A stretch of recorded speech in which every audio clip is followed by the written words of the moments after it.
بسم اللہ الرحمن الرحیم۔ شروع اللہ کے نام سے جو بڑا مہربان نہایت رحم والا ہے۔ انما جزاء الذین یحاربون اللہ ورسولہ، بے شک جو لوگ اللہ اور رسول سے لڑتے ہیں، ویسعون فی الارض فسادا، اور زمین میں فساد کے لیے دوڑتے ہیں، ایقتلوا او یصلبوا،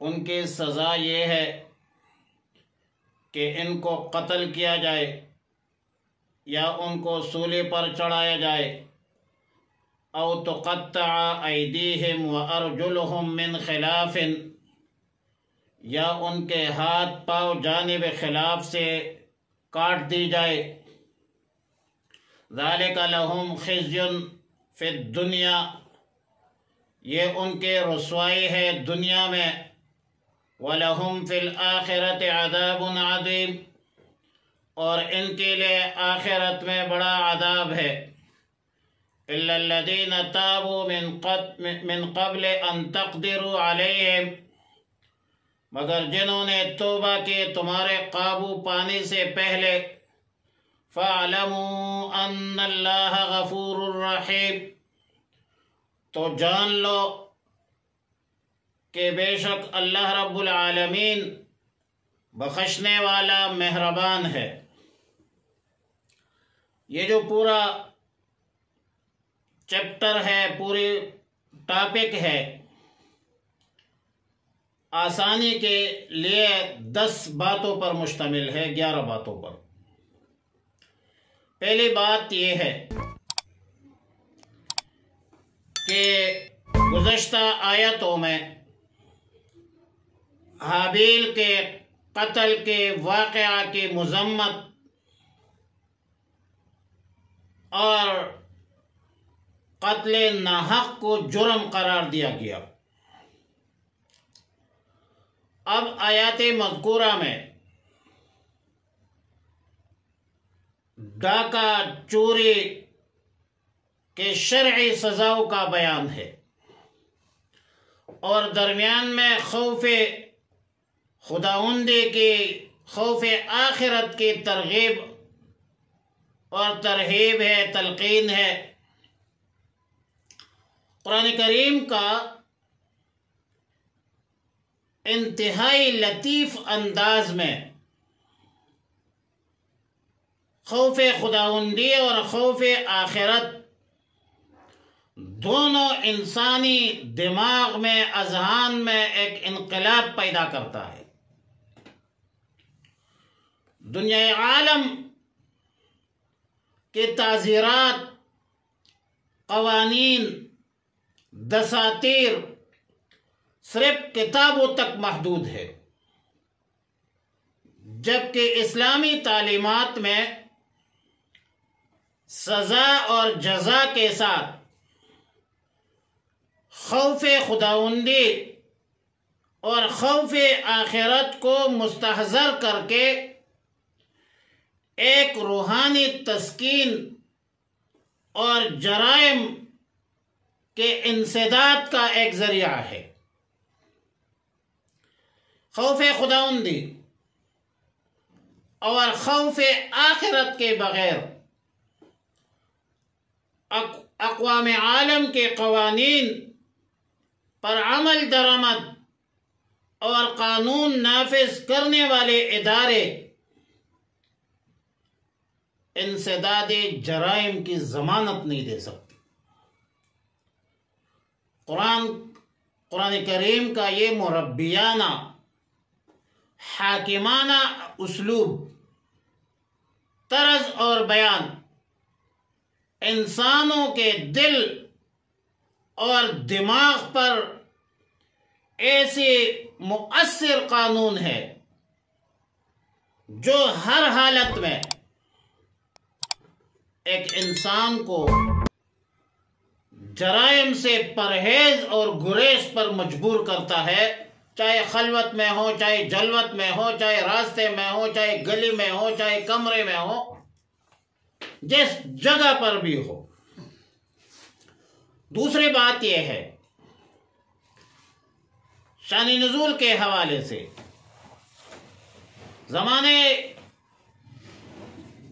نبوت میں ایک واقعہ پیش آیا۔ علامہ واحدی رحمہ اللہ الباری نے اسباب النزول میں حضرت قتادہ رضی اللہ تعالیٰ عنہ سے نقل کیا ہے کہ بنی عقل اور عرینہ کے چند لوگ رسول اللہ صلی اللہ علیہ وسلم کی خدمت اقدس میں حاضر ہوئے۔ ظاہری طور پر تو اس نے اسلام قبول کیا اور یہ کل 8 بندے تھے، لیکن مدینہ منورہ کے آب و ہوا راست نہیں آئی، بیمار ہو گئی۔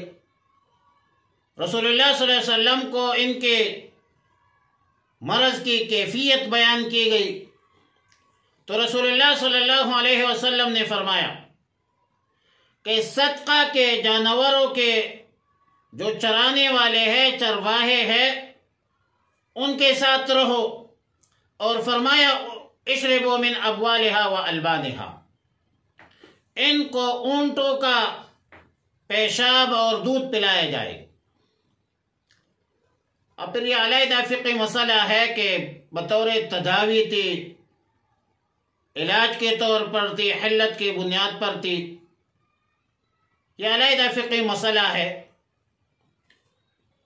لیکن بہرحال یہ عرنیین وہاں جنگل میں رہنے لگے، اونٹوں کا پیشاب اور دودھ پیتے رہے۔ جب تندرست اور صحت یاب ہوئے تو چرواہے کو قتل کیا اور اونٹوں کو ہانگ کر لے گئی۔ رسول اللہ صلی اللہ علیہ وسلم کو اطلاع ملی تو رسول اللہ مبارک صلی اللہ علیہ وسلم نے ان کے پیچھے صحابہ کو بھیجا، پکڑ لیا، اور اس موقع پر سلمہ ابن اکوع رضی اللہ تعالی عنہ نے فرمایا تھا الیوم یوم الرزع وانا ابن الاکوع، پکڑ لیا، سزا دی، ان کے ہاتھ پاؤں کاٹ دی، آنکھوں میں گرم سلائی پیر دی، پھر دھوپ میں ڈال دی گئی یہاں تک کہ وہ مر گئے۔ قذافی مسلم جلد 2 صفحہ نمبر 57 والبخاری جلد 1 صفحہ نمبر 602۔ تیسری بات یہ ہے کہ دنیا عالم کے عام قوانین میں جرائم کے تمام سزاؤں کو مطلقاً تعزیرات کہا جاتا ہے۔ مثلا ہمارے تعزیرات پاکستان ہے، تعزیرات پاکستان کے نام سے بھی شائع ہے، لیکن شریعت مطہرہ میں جرائم کی سزاؤں کی ایک ترتیب ہے، اور اس کے 3 اقسام ہیں، حدود ہے، قصاص ہے، تعزیرات ہے۔ تینوں کی تعریفات سے قبل ایک بات ذہن نشین فرمائے کہ جس جرم سے کسی انسان کو نقصان پہنچا ہو اور اس میں مخلوق پر، اللہ کے مخلوق پر زیادتی ہوئی ہو تو ساتھ ہی اللہ کی نافرمانی بھی ہے۔ مخلوق پر زیادتی اور اللہ کی نافرمانی ہے۔ اس لیے ہر جرم میں حقوق اللہ اور حقوق العباد کے پائمالی کے اساس پر ایک مجرم اللہ کا بھی مجرم ہے اور مخلوق کا بھی مجرم ہے، اگرچہ غلبہ یا حیثیت کے اعتبار سے کبھی اللہ کا حق نمایاں ہوتا ہے اور کبھی مخلوق کا حق نمایاں ہوتا ہے۔ چوتھی بات یہ ہے کہ شریعت مطہرہ میں خاص جرائم کے علاوہ باقی جرائم کی سزائیں متعین نہیں ہے، بلکہ ہر زمانہ اور ہر ماحول کے اعتبار سے جیسے کیسی بھی ہو، جتنی سزائیں بھی ہو، لیکن انسداد جرائم کے حوالے سے مفید بھی ہو، کارآمد بھی ہو، وہی سزائیں جاری کی جاتی ہے۔ اور پھر وہاں مقننہ قانون ساز اداروں کو اختیار ہوا کرتا ہے، بلکہ قانون ساز اداروں کی ذمہ داری بنتی ہے کہ حالات واقعات کے مطابق ایسی قانون سازی کرے جس پر عمل درآمد کرنے سے جرائم کا خاتمہ ہو۔ لہذا جن جرائم کا کوئی پیمانہ نہیں، معیار نہیں، قرآن و سنت میں متعین نہیں، تو حکام ولاۃ الامور ارباب اقتدار پارلیمنٹ کو وہ سزاؤں کے تعین مفوض اور حوالہ ہوتی ہے۔ ان کے ایک ثوابدیدی اختیارات ہے، اس کو کہا جاتا ہے تعزیرات۔ جس جرم کی سزا قرآن و سنت میں نہیں ہے اور حکام اور ارباب اقتدار اس کو متعین کرتے ہیں، اس کو تعزیرات کہا جاتا ہے۔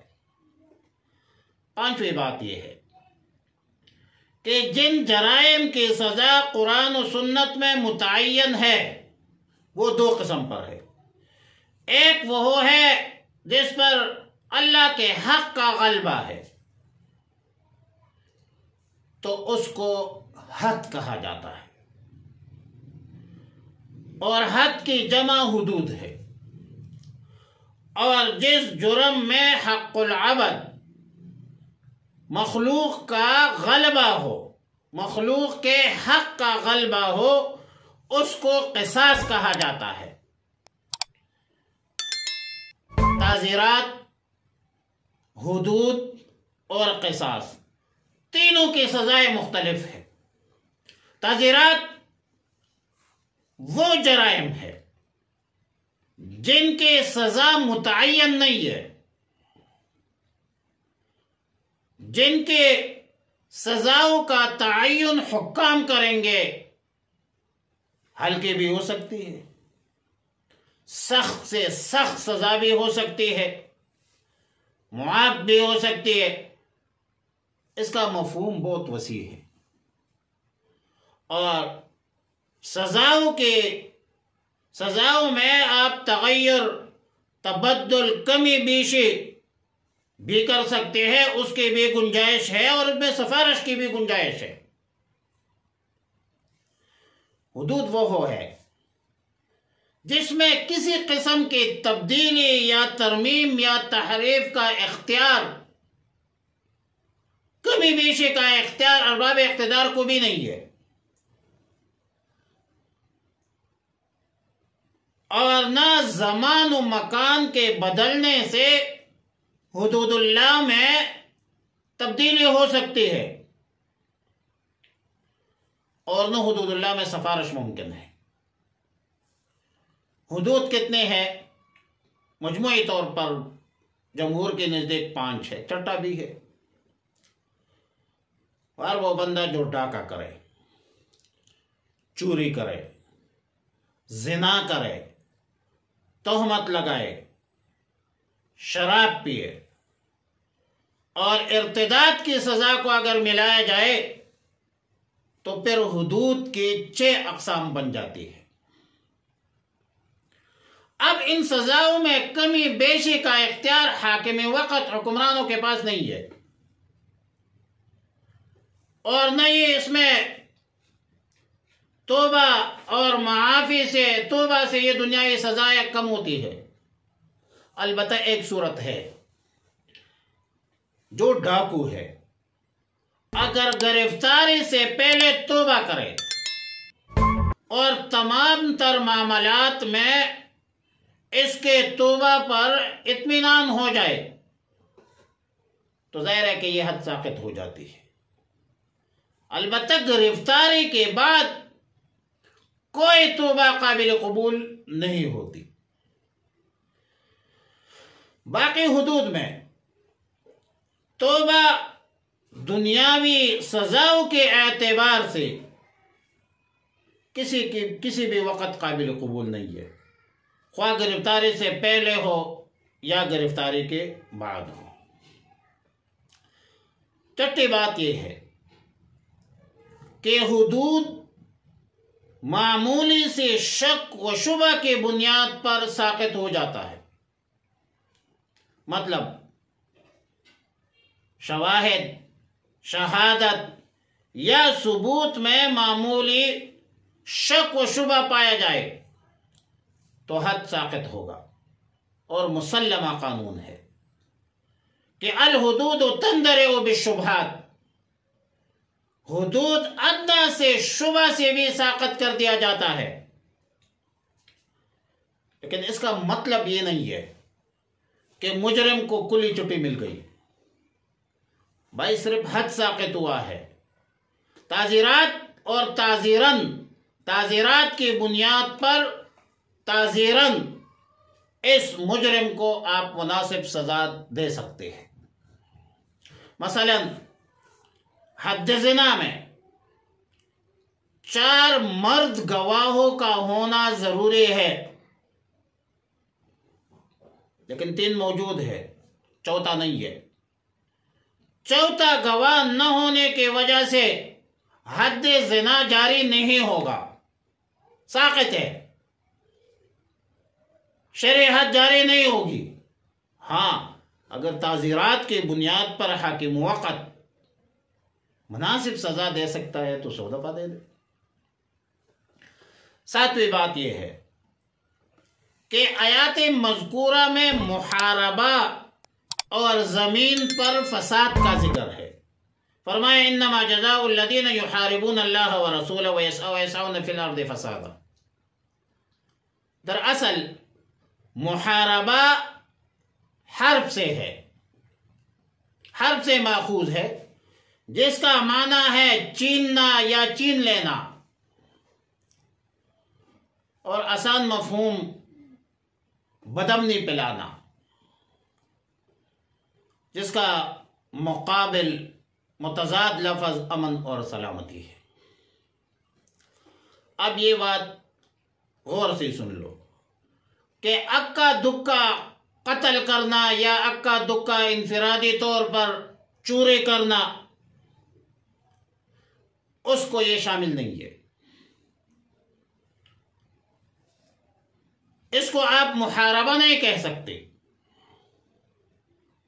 بلکہ اس سے مراد وہ طاقتور گروہ ہے، رہزنوں کا وہ گروپ ہے، کرایہ کے قاتلوں کا وہ گروہ ہے جو مسلح ہو کر عوام الناس پر ڈاکہ ڈالے، حکومتی قوانین کو پاؤ تلے روندے، اور جس کو آسان لفظوں میں ڈاکو یا باغی کہا جاتا ہے۔ پہلے آیات میں جس سزا کا ذکر ہے، جن مجرمین کا ذکر ہے، یہ وہ ڈاکو اور باغی ہے جو اجتماعی طور پر اجتماعی طاقت کے ساتھ عوام الناس پر حملہ آور ہو، امن عامہ کو تہ و بالا کرے اور قانون کو علانیتاً توڑ دے، اور اس کی مختلف صورتیں ہو سکتی ہیں۔ لوگوں کے اموال لوٹتے ہیں،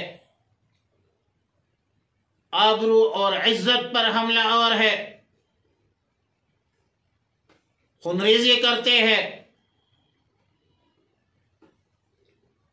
آسان لفظوں میں کہ لوگوں کے، عوام الناس کے مال، جان، عزت کو غیر محفوظ بنائے، جبکہ حکومت کی ذمہ داری ہے، ریاست کی ذمہ داری ہے کہ لوگوں کے مال، جان اور عزت کی تحفظ کرے۔ اب 8ویں بات ان کے سزاؤں کا تذکرہ ہے۔ یہ جو باغی گروہ ہے، یہ جو ڈاکو کا گروہ ہے، اس کی سزا قرآن کریم نے خود متعین فرما دی، اور 4 سزائیں ہیں: ان یقتلوا، ان یصلبوا، او تقطع ایدیہم وارجلہم من خلاف او ینفوا من الارض۔ پہلی 3 سزاؤں میں ان یقتلوا او یصلبوا او تقطع، تینوں سزاؤں میں باب تفعیل سے استعمال ہوا ہے، جو تکرار فعل پر، شدت پر، سختی پر دلالت کرتے، اور صیغہ بھی استعمال ہوا ہے جمع کا۔ مطلب یہ ہے، اشارہ ہے اس طرف کہ جس فرد پر فرد جرم عائد ہو جائے تو صرف اس فرد کو سزا نہیں دی جائے گی، بلکہ پورے گروہ کو سزا دی جائے گی، اور یہ ایسی سزا ہے جس کو قصاص کی طرح مقتول کے اولیاء معاف بھی نہیں کر سکتے۔ لوگوں کے مال، جان، عزت کے ساتھ کھیل رہی ہے، اس میں معافی کچھ نہیں ہے۔ ہاں ایک بات ہے، تحقیق کے اساس پر کہتا ہوں کہ یہاں پر ان یقتلوا او یصلبوا او تقطع، یہ او کا لفظ آیا ہے، ظاہر ہے او عاطفہ ہے، جو اختیار اور تقسیم کار دونوں کے معنی پر استعمال ہوتا ہے۔ چنانچہ فقہائے امت میں سے بہت سارے صحابہ کرام، تابعین، تبع تابعین، ائمہ مجتہدین میں سے ایک قول یہ ہے کہ او تخیر کے لیے ہے، اور مطلب یہ ہے کہ ان 4 سزاؤں میں سے حاکم وقت کو شرعاً اختیار حاصل ہے کہ ان 4 سزاؤں میں سے ایک سزا ان مجرمین کو دیکھ کر نشان عبرت بنائے جائے۔ اور یہ مذہب سعید بن مسیب کا رضی اللہ تعالیٰ عنہ، عطا ابن ابی رباح ہے، داؤد ظاہری ہے، حسن بصری ہے، امام حسن رضی اللہ تعالیٰ عنہ، ابراہیم النخعی ہے، حضرت مجاہد ہے، اور ائمہ 4 میں سے امام مالک رحمۃ اللہ علیہ۔ بعض صحابہ کرام، تابعین، تبع تابعین، ائمہ مجتہدین، امام شافعی، امام ابو حنیفہ رحمہ اللہ تعالی، امام احمد بن حنبل، اکثر اہل علم کا قول یہ ہے کہ او اس جگہ تقسیم کار کے معنی پر ہے، اور آیات کا مفہوم یہ ہے کہ راہزنوں اور راہزنی کے مختلف حالات ہوتے ہیں، اور حالات کے موافق جو ہے ان کو سزائیں دی جائے، اور اس قول کی تائید حدیث مبارکہ سے بھی ہوتی ہے۔ سیدنا عبداللہ ابن عباس رضی اللہ تعالی عنہما وعنہم اجمعین سے منقول ہے کہ رسول اللہ صلی اللہ علیہ وسلم نے ابو بردۃ الاسلمی سے صلح کا معاہدہ فرمایا، مگر اس نے عہد شک نہیں کی۔ کچھ لوگ مسلمان ہونے کے لیے مدینہ منورہ آ رہے تھے، ان پر ڈاکہ ڈالا گیا، تو اس وقت جبریل امین یہ سزا لے کر نازل ہوئے کہ جس شخص نے کسی کو قتل کیا ہے، مال بھی لوٹا ہے، تو اس کو سولی پر چڑھایا جائے، اور جس شخص نے صرف قتل کی ہے،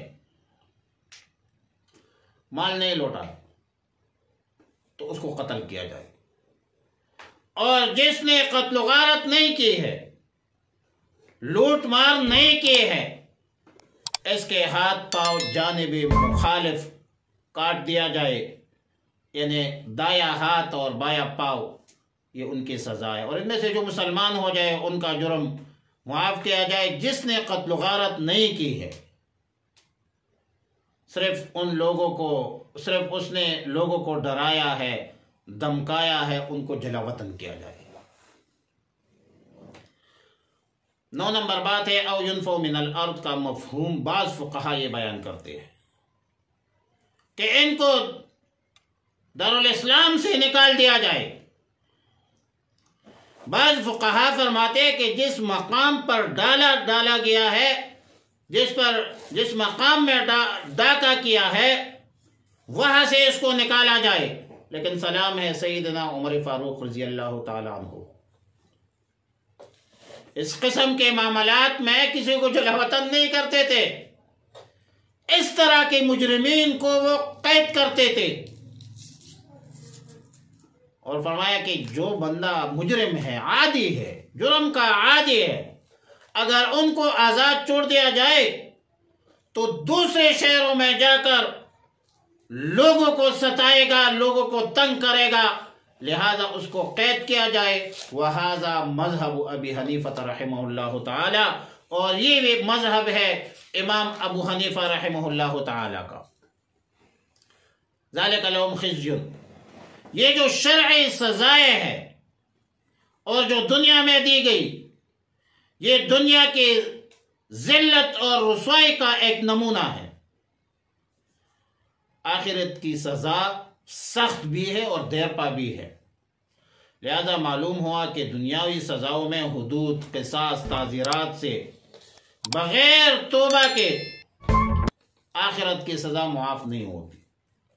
ہاں، سزا یافتہ شخص دل سے توبہ کر لے تو آخرت کی سزا معاف ہو سکتی ہے۔ آخری بات کہ إِلَّا الَّذِينَ تَابُوا مِن قَبْلِ أَن تَقْدِرُوا عَلَيْهِمْ، یہاں ایک استثناء ہے کہ جو باغی گروہ ہے، اگر حکومت کے گھیرے میں آنے سے پہلے توبہ کر لے، رہزنی سے، ڈاکہ سے باز آ جائے، تو یہ سزا پھر ان سے ساقط ہے، پھر ان کو یہ سزا نہیں دیا جائے گی۔ اور اس استثناء میں حکمت جو ہے، یہ ایک سیاسی مصلحت ہے کہ باغی گروہ میں دراڑ پڑ جائے گی اور کمزور ہونے کے قریب ہوں گے، اور اس میں ایک اصلاحی پہلو بھی ہے۔ حضرت علی رضی اللہ تعالیٰ عنہ کے دور خلافت میں حارثہ ابن بدر جو تھا، ایک باغی تھا، غارت گری کرتا تھا، پیشہ تھا اس کا۔ بہرحال اللہ نے اس کو توبہ کی توفیق دی۔ حضرت علی رضی اللہ تعالیٰ عنہ کے پاس آیا اور حضرت علی رضی اللہ تعالیٰ عنہ نے اس پر ہاتھ جاری نہیں کیا، لیکن حد شرعی معاف ہونے کا معنی یہ نہیں ہے کہ جن لوگوں کے مال و دولت ضائع کی ہے اور پھر معاف ہو جائے گا، ایسا نہیں ہے۔ لوگوں کا مال بھی واپس کرے گا، اگر کسی کو قتل کیا ہے تو قصاص بھی ہوگا، البتہ مقتول کے اولیاء معاف کرے تو وہ علیحدہ بات ہے۔ بہرحال لیکن اس کے علاوہ کسی کا مالی نقصان کیا ہے تو اس کا ضمان جو ہے تاوان بھی ادا کرے گا، اور اس میں معاف کرنا جو ہے وہ ظاہر ہے کہ کوئی معاف کرے علیحدہ بات ہے، اور یہ مذہب امام ابو حنیفہ رحمہ اللہ تعالی۔